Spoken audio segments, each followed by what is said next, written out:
This juz is one of the most instrumental ajza, one of the most instrumental chapters in understanding why a person should never despair from the mercy of Allah subhanahu wa ta'ala. Let me explain to you why. At the end of this juz, قُلْ يَا عِبَادِيَ الَّذِينَ أَسْرَفُوا عَلَىٰ أَنفُسِهِمْ لَا تَقْنَطُوا مِنْ رَحْمَةِ اللَّهِ إِنَّ اللَّهَ يَغْفِرُ الذُّنُوبَ جَمِيعًا إِنَّهُ هُوَ الْغَفُورُ الرَّحِيمُ. Say, O my servants who have transgressed against themselves, do not despair from the mercy of Allah subhanahu wa ta'ala. Verily Allah forgives all sins. Verily He is Al-Ghafur Rahim, the all-forgiving, the especially merciful. And that word qunut, I just want you to think about the various examples of people who show you why you should never despair from the mercy of Allah subhanahu wa ta'ala in the stories that we are hearing right now. Now, we have not yet gotten to Surah Al-Zumar yet in the recitation tonight. Those of you that attended the tahajjud last night, we had a beautiful recitation of these verses in Surah Al-Zumar. Arja ayah fi kitabillah, as many of the companions said, the most hopeful verse in the book of Allah subhanahu wa ta'ala. And I want to highlight it with a question. How can you despair from a Lord who sends you Laylatul Qadr? How can you despair from a Lord who sends you Laylatul Qadr? What do I mean by that? The word here, la taqnatu. SubhanAllah, I'm trying to speak over the rain. May Allah Azza wa Jal allow His mercy to descend upon us. Allahumma ameen. The word here, la taqnatu, qunut. There's a very famous hadith from Abu Razin, radiyallahu ta'ala anhu, where the Prophet sallallahu alaihi wasallam said, ضحك ربنا من قنوت عباده. Our Lord laughed at the despair of His servant when His help was so near. The help of Allah subhanahu wa ta'ala is so near to him, and he gets to that point of despair.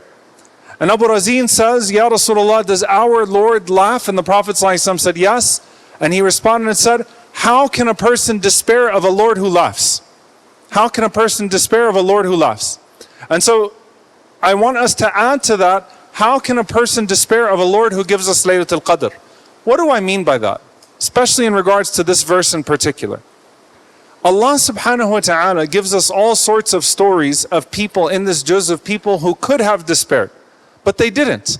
You have Ayyub alayhi salam, إِذْ نَادَى رَبَّهُ أَنِّي مَسَّنِيَ الضُّرُّ وَأَنْتَ أَرْحَمُ الرَّاحِمِينَ.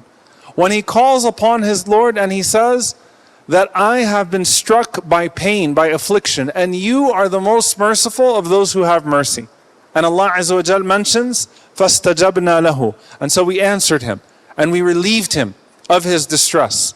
Imagine Ayyub alayhi salam, 18 years of pain and suffering, and he did not despair of the mercy of his Lord. He still called upon his Lord, and he said, you are the most merciful of those who show mercy. So you have Ayyub alayhi salam at the breaking point, just at the point of despair, and Allah subhanahu wa ta'ala descends His mercy upon him.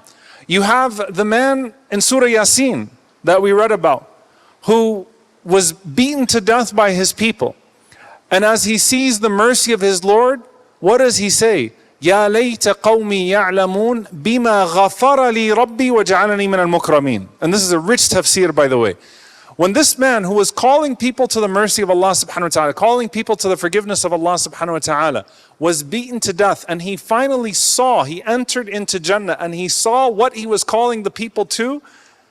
If only my people knew, بِمَا غَفَرَ لِي رَبِّي, how much forgiveness my Lord has shown me and how much my Lord has honored me. Of the wisdoms of the tafsir of this verse is that this man was calling them to the mercy of Allah, calling them to the forgiveness of Allah, calling them to the Jannah that's been promised by Allah subhanahu wa ta'ala. But even when he experienced it, it was a whole nother level. It was something far beyond his imagination.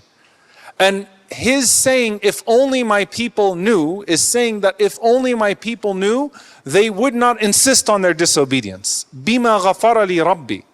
And so because my Lord forgave me, the potential of the Lord to forgive them as well, if only they turned back to Allah subhanahu wa ta'ala the way that I turned back to Allah subhanahu wa ta'ala.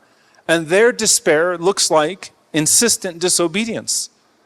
But are they not going to see that they have a Lord from whom they should never despair? Some of the ulama even mention that despair could have sunk into Suleiman alayhi salam. But it's a different type of despair. And you're thinking to yourself, like, what hardship does Suleiman alayhi salam have? Suleiman alayhi salam could have looked at everything that Allah Azza wa Jal already gave to him and thought, I have enough mercy from Allah subhanahu wa ta'ala. I have enough fadl from Allah subhanahu wa ta'ala, enough of the bounty of Allah Azza wa Jal. But he still did not despair from calling upon a Lord of grace who gives more. And in the same juz, قَالَ رَبِّ اغْفِرْ لِي. First and foremost, my Lord, forgive me. وَهَبْ لِي مُلْكًا لَا يَنْبَغِي لِأَحَدٍ مِّن بَعْدِي. And give me a kingdom that you will not give to anyone else. He didn't say, I have enough, I'm too shy to ask Allah. Because who could despair of asking Allah for more when Suleiman alayhi salam asked Allah for a kingdom that no one would ever have, and Allah gave it to him because Suleiman alayhi salam would use it for his sake. So the message is very simple. You go back to that ayah, لا تقنطوا من رحمة الله, and the Prophet ﷺ saying, ضحك ربنا من قنوت عباده. Do not despair of the mercy of Allah. And the Prophet ﷺ saying that Allah laughed at the one who despaired from His mercy. That's a sign that my khatir is over, right? We just introduced this into Valley Ranch. So we used to have the red light, now we have a beep. You know, time is up. Don't despair from the Lord, who loves your repentance so much that He incentivizes it with a reward and a bounty that your imagination could not even comprehend.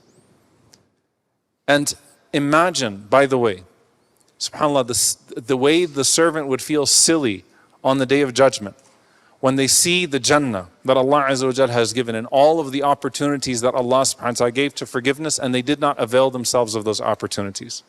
So the message is twofold, especially as we go into these nights of Laylatul Qadr. How could you despair of the mercy of a Lord who sends you a night that could transform your entire life and afterlife? How could you despair of the mercy of a Lord that wants to forgive you to the point that with one night of ibadah, He will give you an entire lifetime of good? How could you despair of the mercy of a Lord who's willing to forgive you for a lifetime of sins for one night of worshiping Him? How could you despair from the mercy of a Lord who multiplies your good deeds and does not multiply any of your sins? How could you despair of the mercy of your Lord who calls Himself Ar-Rahman, Ar-Rahim, Al-Ghafur, Al-Wadud, Al-Halim, and all of these other beautiful names, At-Tawwab, and calls you back to Him subhanahu wa ta'ala? And that is the primary message of this 23rd juz. And I pray that Allah Azza wa Jal allow us to be amongst those that avail ourselves of the opportunity of His mercy. And may Allah subhanahu wa ta'ala never make us amongst those who despair from His mercy and stop seeking His forgiveness. Allahumma ameen. Barakallahu feekum. Assalamu alaikum wa rahmatullahi wa barakatuh.